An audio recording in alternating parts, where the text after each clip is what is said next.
And when they came to the place that is called the Skull, there they crucified him, and the criminals, one on his right and one on his left. And Jesus said, Father, forgive them, for they know not what they do.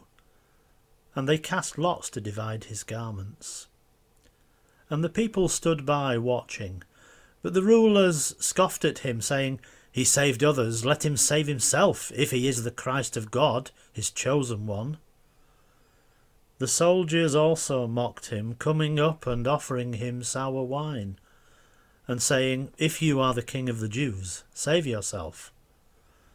There was also an inscription over him, This is the King of the Jews.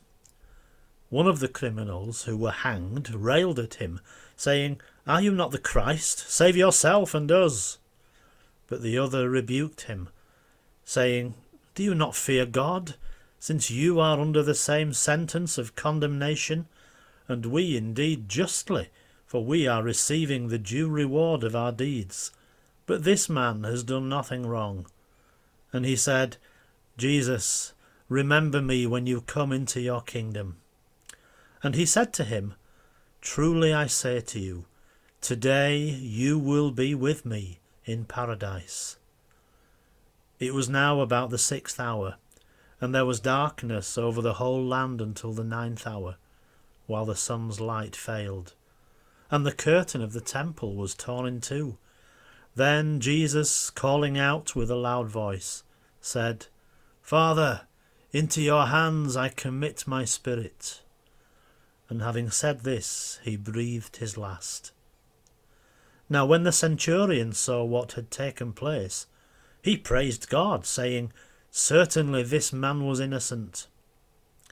And all the crowds that had assembled for this spectacle, when they saw what had taken place, returned home beating their breasts. And all his acquaintances and the women who had followed him from Galilee stood at a distance, watching these things.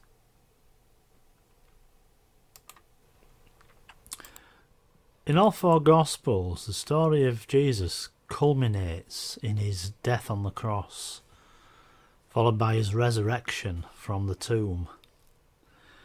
In Luke, we can see the reactions of different people to the death of Jesus as it was happening when he was crucified on that Roman cross outside the city of Jerusalem.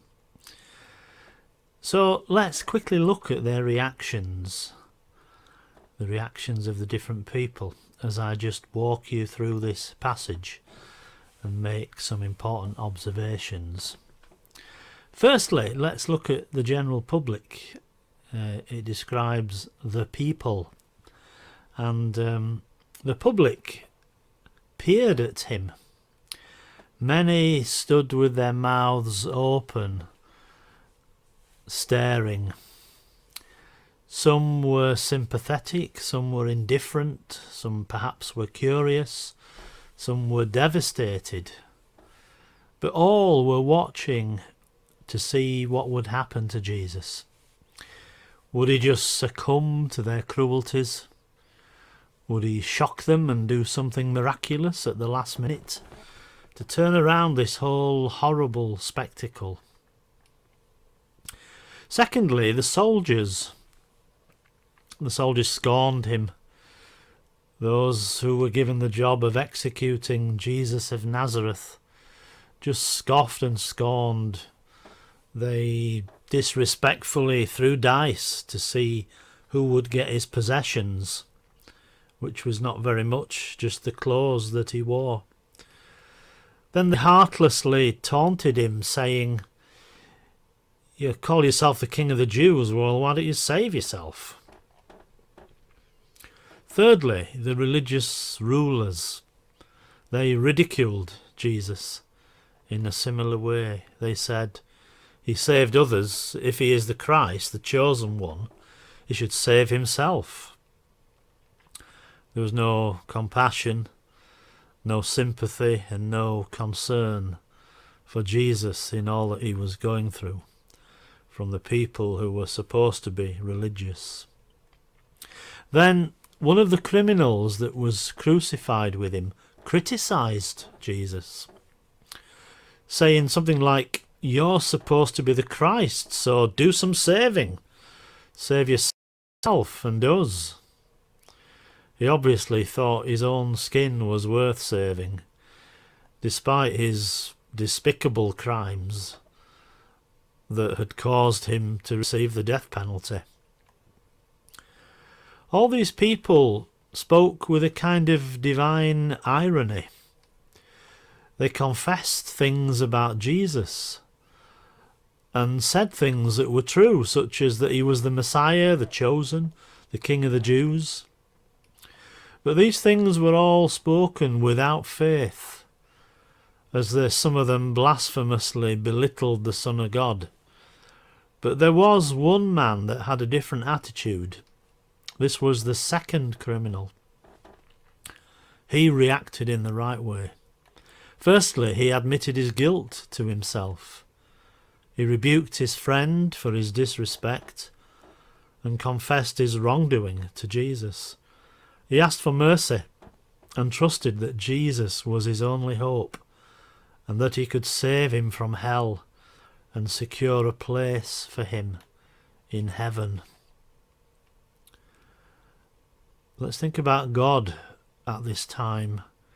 God expressed his disapproval and his anger to the people at the scene there by sending a darkness, which was a judgment from God to show his great displeasure at the treatment of his Son, and I think to show his final verdict on the sin of mankind, turning his back on human depravity, which had been imputed to his own Son Jesus. He also exposed the emptiness of temple religion by ripping the curtain that was hanging in there. Let's finally look at Jesus Christ. He had prayed for the forgiveness of his enemies. He trusted his soul to his Father, and then he died, taking one soul with him into paradise, and making the way open for men and women, boys and girls, to be restored with God, if they're willing to acknowledge their sin and place their confidence in Jesus Christ as their Saviour. And could I ask you, what's your response to Jesus crucified on the cross? Are you willing to acknowledge your own guilt, your sin? And are you able to put your trust in Jesus, the one who can save you from all those things, the one who can secure a place for you in paradise?